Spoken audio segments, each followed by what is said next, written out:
अस्सलामु अलैकुम वरहमतुल्लाहि वबरकातुहू। उम्मीद है कि आप तमाम ही हज़रात खैरियत से होंगे। ये कमेंट हम ले रहे हैं मोहम्मद फ़हीम अब्बासी की तरफ से। सलाम और दुआ के बाद कहते हैं कि मुफ्ती साहब, एक आदमी बहस कर रहा था कि कुरान पाक में साबिर पाक का ज़िक्र है। मुफ्ती साहब, इसकी क्या हकीकत है? याद रखिए कि हज़रत अलाउद्दीन अली अहमद साबिर कलियर साहब रहमतुल्लाहि अलैह, इनकी पैदाइश 21 फरवरी 1196 ईस्वी और वफ़ात 16 मार्च 1291 ईस्वी में हुई है। आप 13वीं सदी ईस्वी के मशहूर मुस्लिम सूफ़ी थे। यानी आपकी जो पैदाइश हुई है वो अब से तकरीबन 827 साल पहले हुई है। आप 827 साल पहले पैदा हुए और इस दुनिया के अंदर तशरीफ़ लाए। जो कलियर के अंदर मज़ार है हज़रत साबिर पाक रहमतुल्लाहि अलैह का, तो उनके बारे में ये सवाल है। तो उनकी पैदाइश 827 साल पहले हुई है, जबकि कुरान करीम 1450 साल पहले दुनिया के अंदर नाजिल हुआ और लोहे महफूज पर हज़ारों साल से, एक लंबे अरसे से महफूज था। लोहे महफूज पर तो पहले से ही मौजूद था। तो बहरहाल बतलाने का मकसद ये है कि कुरान करीम नाजिल हुआ है दुनिया के अंदर 1450 साल पहले और हज़रत साबिर पाक रहमतुल्लाहि अलैह 827 साल पहले पैदा हुए। तो इनकी पैदाइश से तकरीबन 700 साल पहले कुरान करीम नाजिल हो चुका था। तो पहली बात तो आप ये समझ लीजिए। दूसरी बात ये समझिए कि कुरान करीम के अंदर तमाम सहाबा किराम का भी ज़िक्र नहीं है, बल्कि कुछ सहाबा किराम का ज़िक्र है। इसी तरह से तमाम नबियों का भी ज़िक्र नहीं है, बल्कि चंद गिने चुने नबियों का ज़िक्र है। 1,24,000 अम्बिया अलैहिमुस्सलातु वस्सलाम में से तकरीबन 26 नबियों का कुरान करीम के अंदर ज़िक्र मौजूद है। तो ऐसा नहीं है। ये आप उनसे अक़ीदत रखते हैं, आप हज़रत साबिर पाक को मानते हैं, बहुत अच्छी बात है। वो हमारे अकाबिर थे, हमारे बुज़ुर्ग थे, वो हमारे उलमा थे, हमारे आलिम थे और हमारे लिए काबिल एहतराम थे और हैं और रहेंगे। हज़रत साबिर पाक रहमतुल्लाहि अलैह जो हैं वो इस उम्मत के लिए और मुसलमानों के लिए बहुत ऊंचा मकाम रखते हैं। हम जिसका जो मकाम होता है उसको वही मकाम देते हैं।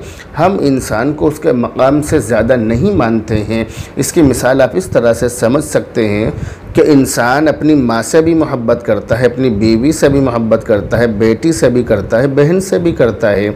लेकिन अगर कोई बदबख्त इंसान बीवी वाली मोहब्बत अपनी माँ से या अपनी बहन से या अपनी बेटी से करने लगे तो ऐसा आदमी बहुत बड़ा गुनहगार होगा। इसी तरह से अगर कोई आदमी अपनी बेटी या बहन या माँ वाली मोहब्बत अपनी बीवी से करने लगे और उसको माँ, बहन, बेटी इन तमाम चीज़ों से तशबीह देने लगे तो शरीयत का उसके बारे में क्या हुक्म है? ये कुरान करीम के अंदर 28वें पारे में शुरू में पहले ही सफ़े पर पहली ही आयतों में पहले ही रुकू में मौजूद है। तो बतलाने का मकसद ये है कि आप उनसे अक़ीदत रखते हैं, बहुत अच्छी बात है, लेकिन इसी के साथ साथ आप शरीयत का दामन ना छोड़ें।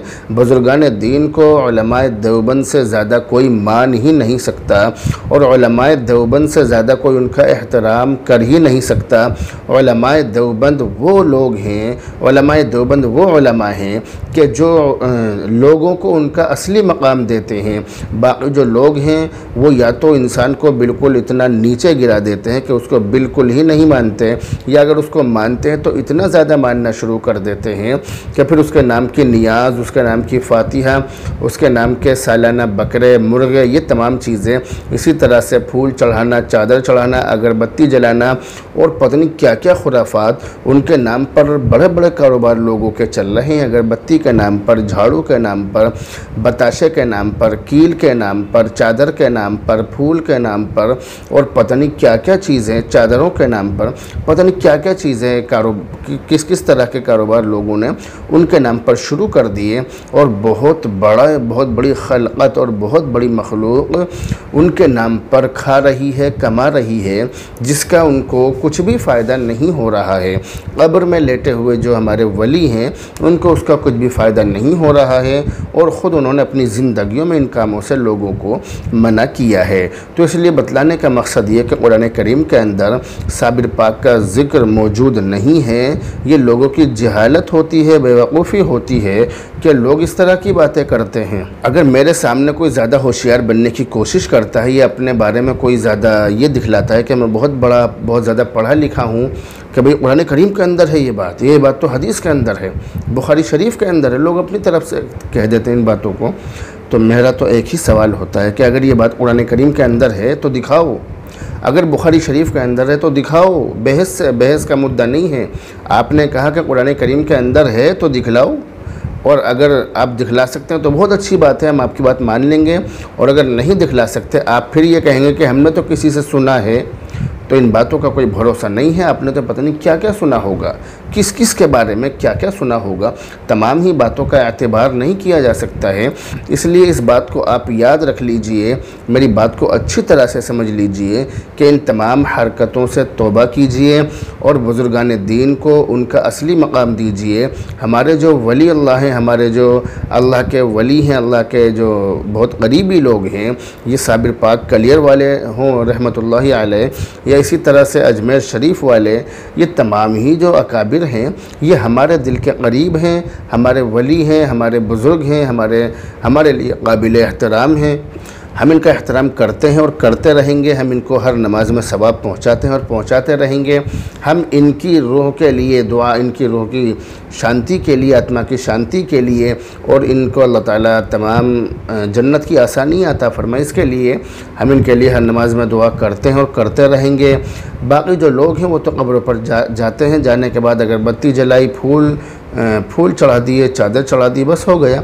तो इन बातों में कुछ नहीं रखा है, इन बातों से बाहर आइए। इतना हम मानते हैं उतना तुम मान नहीं सकते, क्योंकि हम मानते हैं उनको सिर्फ इतना जितना मानना चाहिए, और जितना कुरान करीम के अंदर या हदीसों में बतलाया गया, समझाया गया, सिर्फ उतना मानते हैं और उतना ही मानना चाहिए।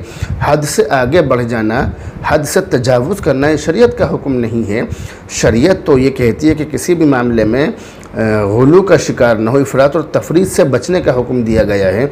हमसे पहली जो उम्मतें हैं वो इफ़रात और तफरीत की वजह से हलाक हुई हैं, तबाह व बर्बाद हुई हैं। बहुत सी उम्मतों ने अपने दीन में, अपने मज़हब में इतना ज़्यादा गुलू किया, हद से आगे बढ़ गए कि उन्होंने उनकी असली शक्ल बिगाड़ दी, और असली शक्ल बिगाड़ने के बाद वो यानी हद से ज़्यादा बढ़ गए तो तबाह बर्बाद हो गए। इसी तरह से कुछ उम्मतों ने अपने दीन की बातों को इतना नीचे डाल दिया, उन पर अमल करना ही छोड़ दिया कि बिल्कुल हद से नीचे गिर गए, वो भी हलाक हो गए, तबाह बर्बाद हो गए। तो शरीयत में इफ़रात और तफरीत नहीं है, बल्कि हमारी शरीयत में, हमारे मज़हब में ये हुक्म है कि जिसका जो मर्तबा है, जिसका जो मकाम है, उसे उसका असली मकाम दो, बस, इससे आगे कुछ नहीं है। तो याद रख लीजिए कि कुरान करीम के अंदर हज़रत साबिर पाक रहमतुल्लाहि अलैह का ज़िक्र मौजूद नहीं है। इस तरह का कोई मामला कुरान करीम के अंदर नहीं है। और जो शख्स आपसे बहस कर रहा था, मैंने अभी बतलाया आपको कि जो आपसे कहे कि भाई कुरान करीम के अंदर है, तो आप उससे कहिए कि दिखलाओ, है तो दिखलाओ, कोई बात नहीं, झगड़े की कोई बात नहीं है। कोई चीज़ आप कह रहे हैं कि भाई कुरान करीम के अंदर है तो दिखलाओ, फिर उसको ठीक है।